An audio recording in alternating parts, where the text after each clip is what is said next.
Kind of and not really. I think the great thing about my uni at the time, they had like a mental health advisor, which is like really great and amazing and everything, but mental health is such a big spectrum of things, and sexual like violence in universities is such a big thing that I feel like you need to have somebody specifically for that. I knew where to go for support, but I knew that the support wasn't adequate.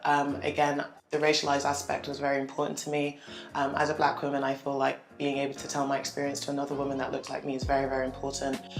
So there were times in which I knew that the counselling service at our university was just essentially not diverse, and that essentially puts a lot of people off even going ahead to talk about certain things.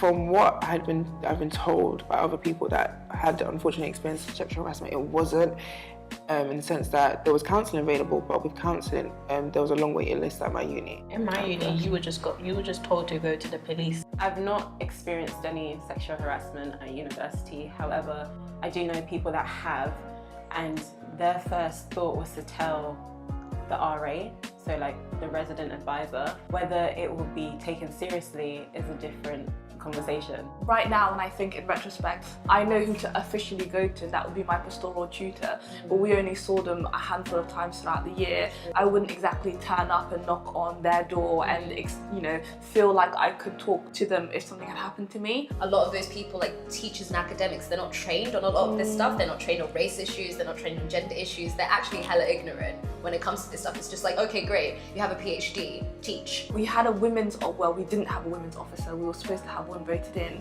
and that was voted down again by the Male Drinking Society. I did know. I knew there was, at the university I went to, there was like, I guess, a department on campus called the Student Services.